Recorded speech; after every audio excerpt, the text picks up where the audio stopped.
मेरे सैनिक भाइयों, मैं कर्नल दिनेश नैन चंडीगढ़ से बोल रहा हूं। मैं आपके साथ एक संदेश और एक आह्वान के साथ बात करने के लिए आज सामने आया। जैसे कि आप सबको पता है कि जो कोरोना की महामारी है, ये किस प्रकार से देश में फैल चुकी है।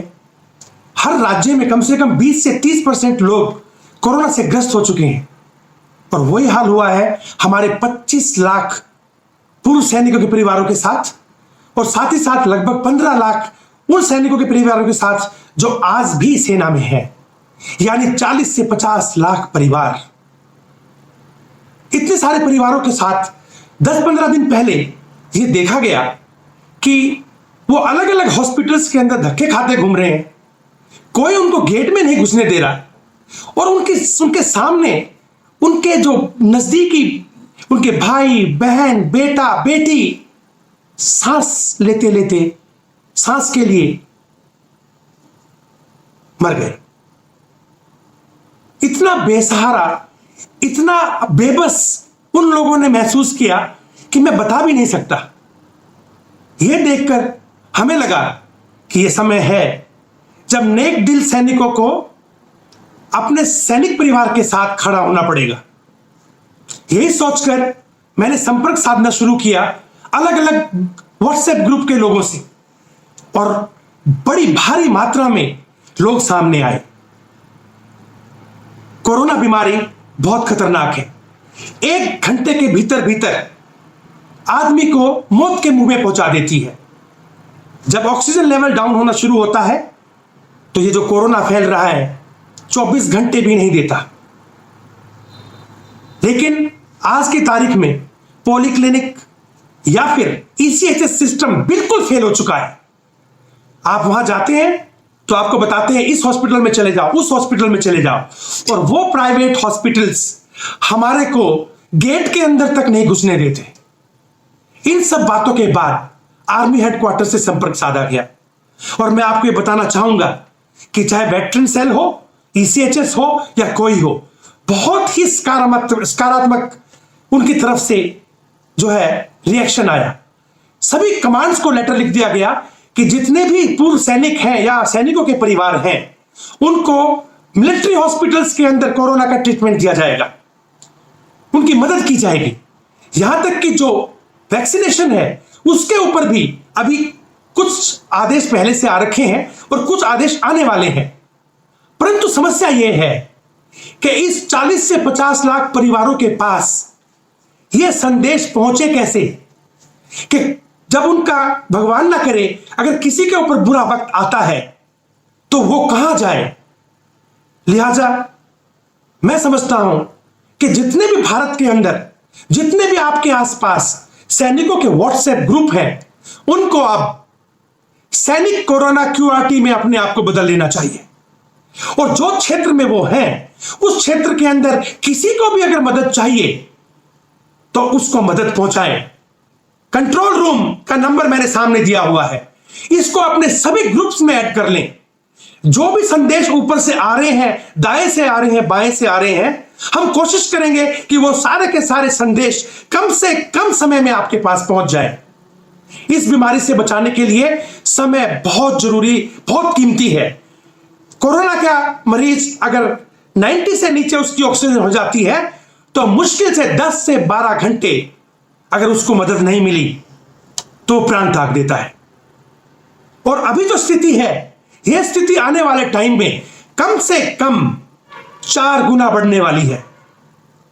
तो ऐसे समय में अगर सभी हम लोग संगठित होकर के गांव तक के जो अपना परिवार है, सैनिक परिवार, उस तक नहीं पहुंचे तो समझ लीजिए कितना नुकसान होगा।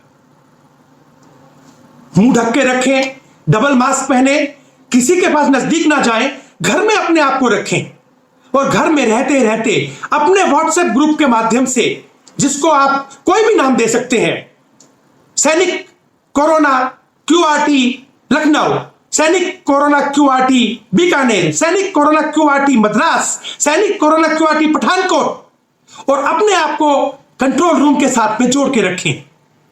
जैसे हमारे पास संदेश आता है, हम उस इलाके के जितने भी ग्रुप्स कंप्यूटर के अंदर हमारे पास में अब रजिस्टर्ड है, उनको तुरंत वो संदेश दे रहे हैं ताकि वो उस परिवार के पास जल्द से जल्द पहुंच सके। साथ ही साथ वेटरन सेल से लेकर के और आर्मी हेडक्वार्टर में जहां भी हमें पहुंचना है हम पहुंच रहे हैं, और मैं आपको बताऊं मदद भी मिल रही है, लेकिन रिसोर्सेज लिमिटेड है, हमें यह बात समझनी पड़ेगी।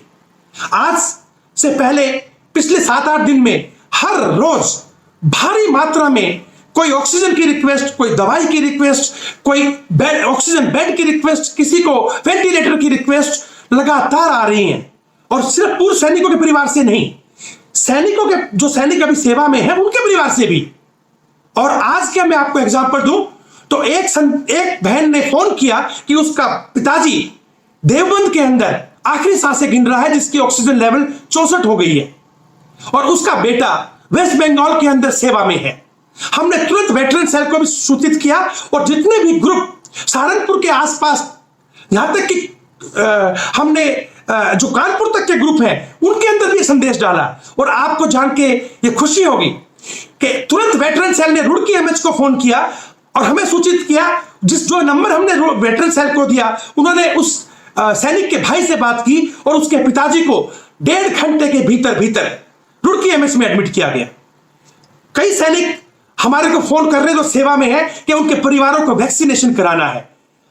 हम पे इतना भरोसा है उन लोगों को, तो मैं आपसे ये गुजारिश करना चाहूंगा, हम सब लॉकडाउन में घर में बैठे हुए हैं, कोई काम नहीं कर रहे, क्यों ना हम अपने अपने व्हाट्सएप ग्रुप के सदस्यों के साथ मिलकर सैनिक कोरोना क्यूआरटी के माध्यम से जो भी सैनिक परिवार हमसे मदद चाहता है हमारे क्षेत्र के अंदर, क्यों ना हम आगे आए, क्यों ना हम संगठित हों, क्यों ना हम कम्युनिकेशन बढ़ाएं, क्यों ना हम मदद दें, क्यों ना हम मदद लें।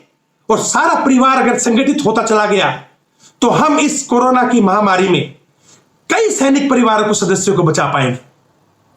दूसरा, यह बात आप भी समझते हैं कि आर्मी के अंदर जो आज के मिलिट्री हॉस्पिटल्स हैं या फिर जो हमारे पॉलीक्लिनिक है जो फेल हो चुके, ईसीएच फेल हो गया है, उसके साथ जितने भी एम्बुलेंस हॉस्पिटल से प्राइवेट गेट में नहीं घुसने दे रहे, बेड नहीं है बोल रहे हैं।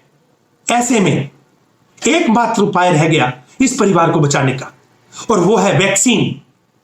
भ्रम है कि वैक्सीन लगाने के बाद कोरोना होता है। हां होता है, 90% लोगों को नहीं होता, 10% को होता है, परंतु वैक्सीन जिस बंदे ने लगवा ली उसको ना तो ऑक्सीजन बेड पे जाना पड़ता है और ना ही उसको वेंटिलेटर पे जाना पड़ता है। यानी घर में 5-7 दिन का जो भी बुखार आया, शरीर दर्द किया, कुछ सिम्टम आए और फिर वो ठीक हो जाता है। यानी हम अपने किसी भी परिवार के सदस्य को नहीं खोते, परंतु इस वैक्सीन की ड्राइव को कि ये जो हर एमएच में है या हर पॉलीक्लिनिक पे जो अभी आर्मी हेडक्वार्टर पे केस लिया गया है, टेकअप किया गया है, और कुछ 2-4 रोजों के अंदर वहां से और भी जो है निर्देश आ जाएंगे, इंस्ट्रक्शंस आ जाएगी, जो कि जितने भी कोरोना क्यूआरटी ग्रुप्स हैं सैनिकों के, उसके अंदर सबको भेजा जाएगा। और आप लोगों से गुजारिश की जाएगी कि आपके क्षेत्र में जितने भी गांव तक हमारे सैनिक परिवार हैं उनमें से हर एक को कृपया करके वैक्सीनेट कराएं। अगर हम इस ड्राइव पे लगे तो अगले 2 से 3 हफ्ते के अंदर अगर हम सबको खींच के बाहर ले आए तो हमें किसी के लिए ना तो ऑक्सीजन का बेड ढूंढना पड़ेगा, हमें किसी के लिए वेंटिलेटर नहीं ढूंढना पड़ेगा। आर्मी हेडक्वार्टर के ईसीएचएस का भी लेटर 29 तारीख को आया, जो कि हमने सभी ग्रुप्स को भेजा है। नए ग्रुप जो आएंगे उसको भी सारे संदेश जाएंगे, जिसके अंतर्गत यह बोला गया है कि 18 से 44 साल की उम्र के जो सैनिक परिवार के सदस्य हैं उनके लिए वैक्सीन का बंदोबस्त करने के लिए 10 से 15 दिन का समय लग रहा है। यानी मई 15 के आसपास 18 से 44 साल की उम्र के जो हमारे सैनिक परिवार के सदस्य हैं उनको नजदीक के पॉलीक्लिनिक या फिर नजदीक के मिलिट्री हॉस्पिटल या कमांड हॉस्पिटल के अंदर वैक्सीनेशन दी जाएगी। मात्र 2 चीज ले जाने की जरूरत है, कोई रजिस्ट्रेशन की जरूरत नहीं। एक आपका डिपेंडेंट कार्ड या फिर आपका ईसीएचएस कार्ड और साथ में आपका एक आधार कार्ड, ये लेके जाएं और आपको वैक्सीनेशन दिया जाएगा। अगर कहीं पे कोई भी परेशानी है, किसी को एडमिशन की मदद की जरूरत है, किसी को दवाई की जरूरत है, ऑक्सीजन की जरूरत है, तो मेहरबानी करके कंट्रोल रूम पे तुरंत संपर्क करें। आपके क्षेत्र के जितने भी क्यूआरटी हैं, सैनिक कोरोना क्यूआरटी, उनको हम संदेश भेजेंगे, वो मदद के लिए आगे बढ़ेंगे। और साथ ही साथ आर्मी हेडक्वार्टर के अंदर वेटरन सेल से लेके ईसीएचएस जहां बन पड़ेगा, कम से कम टाइम के अंदर हम उस परिवार को मदद देंगे। लिहाजा आप सबसे एक ही गुजारिश है, यह विपदा का समय है, यह विपदा का समय है, और हम लोगों को समझदारी के साथ अपने परिवार के अंदर जो लोग सक्षम हैं, शहरों में बैठे हैं, कस्बों में बैठे हैं, व्हाट्सएप ग्रुप बना के बैठे हैं, अपने आप को सैनिक कोरोना क्यूआरटी के रूप में कार्यरत कर लें। ये नंबर अभी सभी ग्रुप्स में ऐड कर लें और संपर्क करें, ताकि हम कंप्यूटर के माध्यम से जो भी लेटेस्ट इंफॉर्मेशन है, मदद है, या कुछ भी आपको चाहिए वो हम भेज पाए। इसी प्रार्थना के साथ कि हमारे सैनिक परिवार का कोई भी सदस्य कोरोना के इस महामारी के अंदर अपना जीवन जो है वो समाप्त ना कर ले, या उसको उसके परिवार का कोई सदस्य ना खो दे। मैं यही प्रार्थना करूंगा भगवान से, हमारे सभी सैनिक परिवारों को सुरक्षित रखें, घरों में रहें, बाहर निकलने पे डबल मास्क पहने, सिंगल मास्क से कोरोना नहीं रुक रहा, दूरी बना के रखें, अपने हाथ हर वक्त धोते रहें, घर में जो सब्जी आ रही है, कोई भी सामान आ रहा है, यह सोच के चलें कि उसके ऊपर कोरोना चिपका हुआ है, उसको सैनिटाइज करें, उसके पश्चात ही अपने परिवार के अंदर जो है उसको ग्रहण करें। इसी प्रार्थना के साथ अगर आपको लगता हो कि इस नेक काम के अंदर जितने भी ग्रुप्स, व्हाट्सएप ग्रुप के अंदर जो सैनिक जुड़े हुए हैं, अगर वो आगे आए, जितने भी संगठन हैं वो भी क्यूआरटी के रूप में अगर आगे आए और इस समय सैनिकों के साथ, उनके परिवारों के साथ खड़े हो जाएं, तो मैं समझता हूं हम इस कोरोना को हरा कर छोड़ेंगे। जय हिंद।